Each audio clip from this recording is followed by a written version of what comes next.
युवा आता भडकला. आता जीडीपी दाखवले ते सगळं मॅनिप्युलेटेड. अरे तिकडे पूर्णतः देश उद्ध्वस्त झाला आणि 7.7 जीडीपी दाखवत आहे. तुम्हाला इतकी बेशरमकी तर खूप झाली, अमर्याद झाली असं मी म्हणतो. डिझेल पेट्रोलसाठी लोकांच्या रांगा आहे, बेरोजगार रस्त्यावर उतरला आहे, महागाईचा भडका उडाला आहे. नाही, हे मी ऐकलं आहे की काही नगरसेवकांना 5-5 लाख रुपये एका काँग्रेसच्या नेत्यांनी दिलेत असं मी ऐकलंय, पण माझ्यापाशी त्याच्या संदर्भात नाही. मला एक माझाच नगरसेवक येऊन सांगितलं की ते पैसे आम्हाला 5-5 लाख रुपये, मी सांगेल त्यावेळेस त्यांनाच मतदान करा, हे ठेवा. हे पैसे कुठून आलेत, कुणाचे होते, कशाच्यामुळे मिळाले, हे काही त्यांनी कोड करून सांगितलं नाही. पण जवळपास चंद्रपूर जिल्ह्यामध्ये एक 40-45 लोकांना काँग्रेसच्या एका नेत्यांनी 5-5 लाख रुपये वाटल्याची चर्चा ही जोरात चंद्रपुरामध्ये होती. काही पत्रकारांनी मला विचारली. मला काही त्या संदर्भातले माझ्याकडे पुरावे नाही, त्यामुळे ही चर्चा आली कुठून आणि झाली कुठून हे मला सांगणं उचित होणार. आता शैलेश अग्रवालकडे जर काही माहिती असेल उमेदवाराकडे, तर त्यांनी ती हायकमांडकडे द्यावी, वरिष्ठांच्याकडे आमच्या. हे पैसे असे असे वाटले गेलेत आणि इथून पैसे आलेत, अमुक अमुक नेत्यांनी पैसे वाटलेत, त्यांच्याकडे माहिती असेल तर हायकमांडला कळवली तर बरं होईल. नाही, आता मी माझ्याकडे काय त्यांनी दिलेले पैशाची माहिती आहे, मी काय साक्षीदार आहे? पैसे मोजताना मी होतो, पैसे देताना मी होतो. आता हे जर ज्या वेळेस अशी परिस्थिती निर्माण होते तर त्यावेळेस लोकांना स्वाभाविक वाटते की हे विकले गेले. मी काय म्हणू, जर आता जो प्रश्न तुम्ही केला की आमच्याच एका नेत्यांनी 5-5 लाख रुपये दिल्याची माहिती चर्चा जोरात होती, त्यामुळे पुढचा उमेदवार घाबरणारच, स्वाभाविक आहे. त्याच्यातूनही त्याला अनसेक्युर्ड वाटलं असेल. पण आता मी या सगळ्या प्रश्नाचं उत्तर माझ्याकडे कुठलाही पुरावा नसताना मी देणं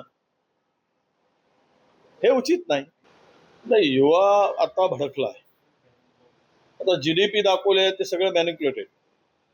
अरे तिकडे पूर्णतः देश उद्ध्वस्त झाला आहे आणि 7.7 जीडीपी दाखवत आहे. तुम्हाला इतकी बेशरमकी तर खूप झाली, अमर्याद झाली असं मी म्हणतो. डिझेल पेट्रोलसाठी लोकांच्या रांगा आहे, बेरोजगार रस्त्यावर उतरला आहे, महागाईचा भडका उडाला आहे, देशातली सोनं विकलं जात आहे, रिझर्व्ह बँक खाली गेली जात आहे. आणि अशा स्थितीमध्ये जे काही ऍग्रिकल्चर सेक्टरमध्ये फार मोठा गॅप निर्माण झालेला आहे आणि विशेष म्हणजे एक्सपोर्ट इम्पोर्टमध्ये प्रचंड घट झाली आहे. आता कोणी सांगत असतील की 2014 मध्ये व्हिएतनाममध्ये तुलना केली आणि भारताची, तर भारताच्या आणि व्हिएतनामच्या तुलनेमध्ये तिथे 213 मिलियनची एक्सपोर्ट होत होतं, ते आता 400च्या पुढे गेलं, 213. आणि भारत 2014 मध्ये 330च्या आसपास होतं, ते 410 ते 420 वर गेलं, म्हणजे 30% ग्रोथ झाली. तिकडे डबल ग्रोथ झाली. आणि अशा स्थितीमध्ये आपली पाठ थुटून घेणं आणि देशाला उद्ध्वस्त करणं, आज जे काक्रोश जनता पार्टीनं आंदोलन उभं केलंय किंवा तरुण एकवटले आहेत, त्यामुळं आता युवा शक्ती शांत बसणार नाही.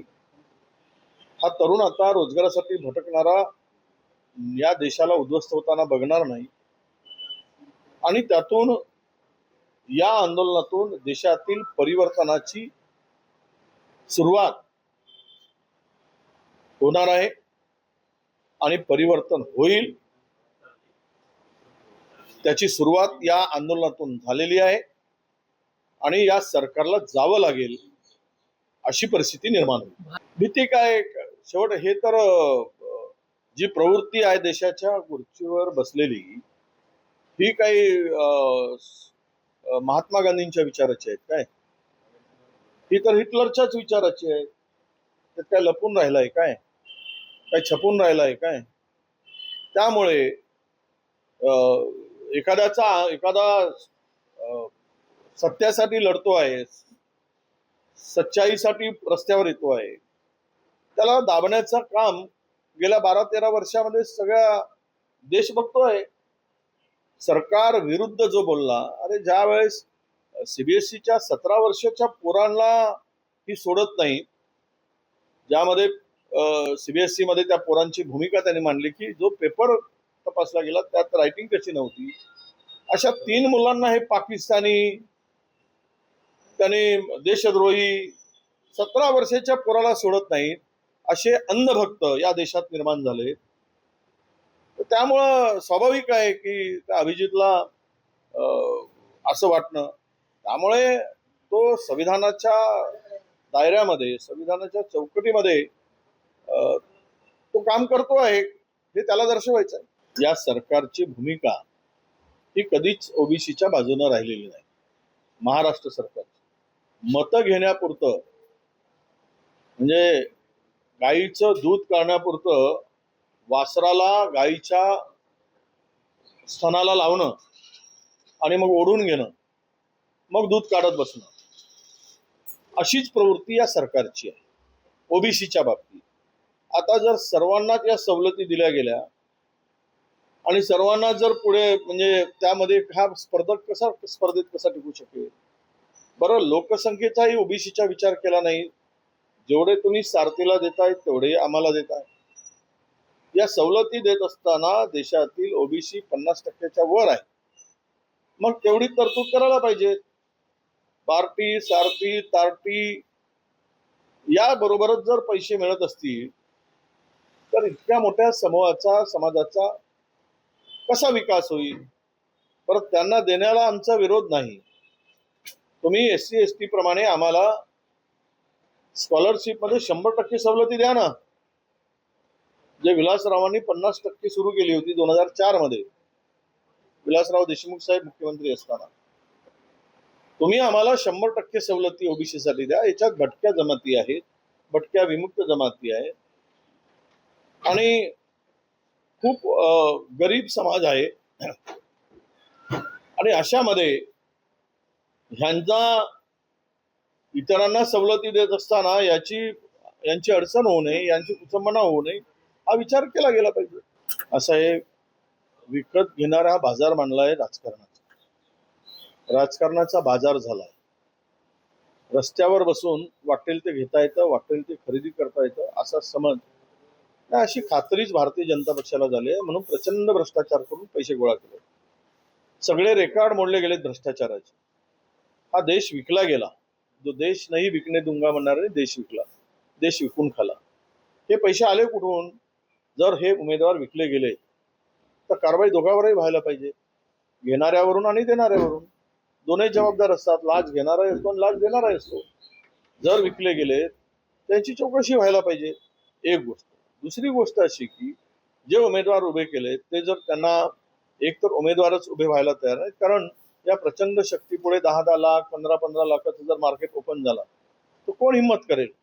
शेवट कोणी ही निवडणूक म्हणजे, आता काल सुधीर मुनगंटीवारांनी स्पष्टच भूमिका मांडली भारतीय जनता पक्षाच्या नेत्यांनी. ते तर हेच म्हणले की या निवडणुकीमध्ये जे काही चालतं त्यामुळे या निवडणुकाच होऊ नयेत विधान परिषदेच्या.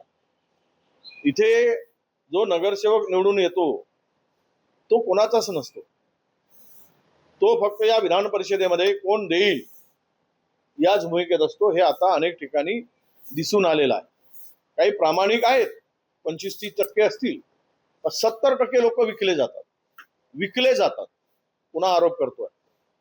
30% इमानदार आणि 70% बेईमान असतात पैशासाठी. आणि पैसे सहज किती मिळावेत?